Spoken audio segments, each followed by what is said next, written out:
There are people remembered for their power, and then there are people remembered for what they refused to become. Nelson Mandela belongs to the second group. Before the speeches, before the crowds, before the history books, he was simply a young man born in a small village called Mvezo in South Africa, a place far removed from politics, prisons, or global attention. His given name was Roli Halala, a word that loosely translates to pulling the branch of a tree, or more simply, troublemaker.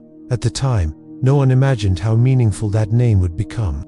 Mandela grew up in a society divided by race, long before apartheid became law. Inequality was not hidden. It was visible in schools, streets, and silence. From a young age, he noticed that opportunity depended not on effort, but on skin color. Some doors were open, others were locked before you even reached them. Education became his first quiet rebellion. At university, Mandela studied law, believing that understanding the system was the only way to challenge it. He was not angry by nature. He was disciplined, observant, patient. He believed change could be achieved through words and structure rather than violence. But the system did not listen. As apartheid tightened its grip, peaceful resistance was met with force. Protests were banned. Voices were silenced. Friends disappeared. Mandela was faced with a question that would define his life. What do you do when justice itself becomes illegal? The answer cost him everything. In 1962, he was arrested. 2 years later, at the Rivonia trial, he stood before the court knowing the verdict could be death. Instead of pleading for mercy, Mandela delivered a speech that would echo across history. He spoke calmly, clearly, without hatred. "I have fought against white domination, and I have fought against black domination," he said. "It is an ideal for which I am prepared to die." The sentence was life imprisonment. Mandela was sent to Robben Island, a cold, isolated prison designed not just to confine bodies, but to break spirits. His cell was small, the floor was stone, his bed was a thin mat. He was forced to perform hard labor, breaking rocks under the sun, day after day. Years passed, then decades. The world outside changed. Inside the prison, time stood still. Mandela aged behind bars. His mother died. His son died. He was not allowed to attend their funerals. Letters were censored. Visits were rare. Silence became routine. And yet, something unexpected happened. Instead of growing bitter, Mandela grew still. Instead of hating his guards, he studied them, learned their language, understood their fears. He realized that hatred would only create another prison, one without walls. He once said, "As I walked out the door toward the gate that would lead to my freedom, I knew if I didn't leave my bitterness and hatred behind, I'd still be in prison." The man who entered prison was a revolutionary. The man who walked out 27 years later was a statesman. His release wasn't the end of a struggle, but the beginning of a different one, healing a nation. He chose reconciliation over revenge. He chose unity over division. He became the first democratically elected president of a free South Africa, not to punish his former oppressors, but to build a country where everyone belonged. Nelson Mandela's story is not just about the fight for freedom, it's about the fight for humanity.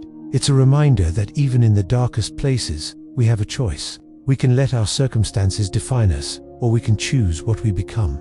Mandela chose to become a symbol of forgiveness, proving that true freedom is not the absence of chains, but the ability to love, even after decades of injustice. His life asks us a timeless question. When faced with hate, what will you choose to become? Prison is designed to take something from you. It takes your freedom first, then your time. And finally, if it succeeds, it takes your very sense of self. Robben Island was built for that exact purpose. Nelson Mandela spent his days there breaking stones in a limestone quarry. The fine white dust burned his eyes and damaged his lungs. At night, a bitter cold crept into his bones. The guards enforced rules meant to humiliate, not just control. Black prisoners received fewer clothes, less food, and much harsher punishments. But Mandela understood something early on. If he lost control of his own mind, the prison would win. So, he chose discipline. Every single morning he made his bed perfectly. He exercised in the tiny space of his cell. He read whenever books were allowed. He learned to listen more than he spoke. And when he did speak, he did so with Kerneva, wasting words, never raising his voice. Over time, other prisoners began to look to him for guidance. Mandela didn't command them. He modeled something different. He showed that dignity could survive even in chains. That respect, when consistently given, often returns in the most unexpected ways. even from the guards. Some of them mocked him at first, others tried to provoke him into anger. But Mandela always responded with a calm politeness. He even learned Afrikaans, the language of his oppressors, not to please them, but to understand them. To him, knowing your enemy wasn't a weakness. It was preparation. Years turned into decades. Outside the prison walls, South Africa was changing. International pressure was mounting. Protests were growing. The system of apartheid began to crack. Inside the prison, Mandela became more than just a prisoner. He became a symbol, though he himself rarely spoke of symbols. Of course, in private moments, doubt still crept in. There were nights when anger returned, when grief for a lost life resurfaced, when the weight of it all felt unbearable. Mandela didn't pretend these feelings didn't exist. He acknowledged them, and then he refused to let them lead. He once wrote that courage is not the absence of fear, but the triumph over it. By the late 1980s, the government realized something uncomfortable. They could keep Mandela locked away, but they could not erase him. Negotiations began, secretly at first. Officials visited him, expecting to find a man consumed by bitterness. What they found instead was clarity. Mandela spoke not of revenge, but of the future, not of punishment, but of coexistence. This confused them. How could a man in prison for nearly 30 years speak without an ounce of hatred? Because somewhere along the way, Mandela had made a decision, one that would define not only his own freedom, but the fate of an entire nation. He would not trade one form of domination for another. He would not replace injustice with revenge. He would do something far more difficult. He would forgive. But forgiveness, as Mandela knew, was not weakness. It was strategy. And the moment that would test this belief was rapidly approaching. After 27 long years behind bars, the prison gates were finally opening. The entire world was watching, and everyone wondered the same thing. What kind of man walks out of prison after nearly 3 decades, and what does he choose to do with his freedom? February 11th, 1990, the gates of Victor Verster prison swing open, and a man steps into the light after 27 years in the dark. He's 71 years old. His name is Nelson Mandela. The world is watching. Cameras are flashing. Crowds are roaring. Everyone is holding their breath, waiting for the explosion. They expect a man consumed by anger, a man ready to call for punishment against those who stole nearly 3 decades of his life. They fear a call to arms, a spark that will ignite a nation already on the brink of civil war. Mandela raises a triumphant fist, but when he speaks, his words are not daggers of vengeance. They are words of calm, of caution, of incredible strength. He thanks his supporters. He acknowledges the deep, raw pain of the past, and then he does the unthinkable. He speaks of peace, not the kind of peace that simply forgets, but the kind that actively chooses a new path, a future that refuses to repeat the horrors of the past. At this moment, South Africa is a powder keg. Decades of apartheid, a brutal system of racial segregation, have torn the country apart. The wounds are deep. Armed groups are mobilized, and for many, revenge feels not just justified, but necessary. Mandela knows this better than anyone, but he also knows a deeper truth. If anger becomes the fuel, the entire nation will burn to the ground. So, he embarks on a journey that defies all logic and expectation.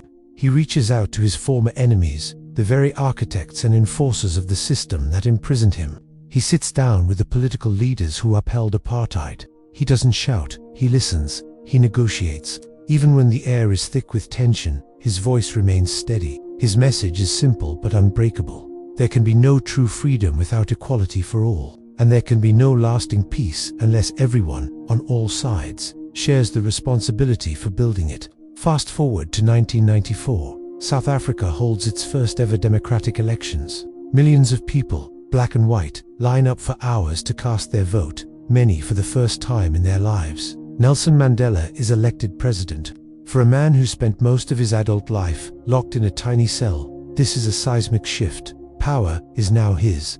The opportunity to settle old scores, to replace his jailers with his allies, is right there in his hands, and he refuses it. Instead of purging the government, Mandela keeps many white officials in their positions, asking them to help build the new Rainbow Nation. He famously wears the Springbok rugby jersey, a powerful symbol of the old, white South Africa, during the Rugby World Cup. For some of his most loyal supporters, this feels like a betrayal. How could he embrace the symbols of their oppression? But Mandela understood the power of gestures. He knew that true reconciliation wasn't built on speeches, but on brave, visible, and sometimes difficult choices. When reporters asked him how he found it in his heart to forgive, his answer was profound. Resentment, he said, is like drinking poison and hoping it will kill your enemy. His presidency wasn't perfect. The deep scars of poverty and inequality didn't vanish overnight. But something truly miraculous had happened. A nation on the verge of self-destruction chose a different path. It chose not to burn. After serving just one term, Mandela stepped down. He could have easily remained in power. The people adored him. But he believed that true leadership wasn't about clinging to power, but about knowing when to let it go. In a world so often obsessed with dominance and revenge, Mandela offered a radically different model of strength. It wasn't about control, it was about restraint. It wasn't about payback, it was about paying it forward. Perhaps the most incredible part of his story isn't what he did as president, but what he chose not to do. He didn't demand vengeance. He didn't let his immense suffering turn him cruel. Mandela taught us that freedom isn't just about breaking chains. It's about what you do once you're free. It's the profound ability to choose wisdom over anger, even when anger is the easiest, most justified path to take. And in doing so, he left behind more than just a political legacy. He left a timeless lesson in humanity. One our world is still desperately trying to learn. Nelson Mandela never seemed to try to be remembered. After leaving the presidency, he stepped away from power with the same quiet dignity he'd shown in prison. He spoke less. He appeared selectively. He let the spotlight move on to others. But the world didn't forget him.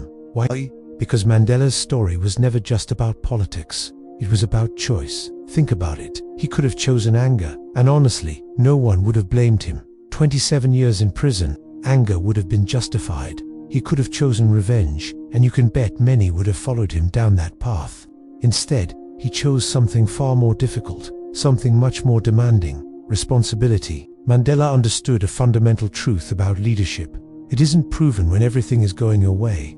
It's proven when you are completely justified in your anger, and you still refuse to let it control you. He once said that after walking out of prison, he had a frightening realization. If he carried his hatred with him, he would still be a prisoner. So, he made the conscious decision to leave it all behind. This is precisely why Mandela remains so relevant today. It's not because he was a perfect man. He wasn't. It's not because his country became a flawless utopia overnight. It didn't. He's relevant because he showed us that moral courage can and must exist, even in a broken world. We live in an age where outrage spreads faster than understanding, where a hot take gets more attention than a thoughtful conversation. Mandela's life is a powerful reminder that patience is not weakness, that listening is not surrender, and that peace isn't some passive state of being. It's an active, deliberate choice you have to make every single day. He proved that forgiveness doesn't erase the past. It can't. What it does is reshape the future. When Nelson Mandela passed away in 2013, the world mourned. Leaders gave speeches, and flags were lowered to half-mast. But his true legacy was never going to be found in monuments or official titles. It lives on in a much quieter, more profound place. It lives in the moment someone chooses dialogue over violence. It's there when power is used to protect people, not to punish them. It's in that split second when you feel that surge of anger. Acknowledge it, and then consciously decide to let it go. Nelson Mandela showed us that history doesn't only move forward through force and conflict. Sometimes, the greatest leaps forward happen through restraint, through empathy, through a man who lost nearly 3 decades of his life, his youth, his middle age, and still came out believing that humanity was worth trusting. That is why his story endures, not as a distant, untouchable legend, but as a living, breathing reminder of the choices we all have the power to make. Thanks for watching. If this story resonated with you, consider subscribing for more content that explores the power of human choice.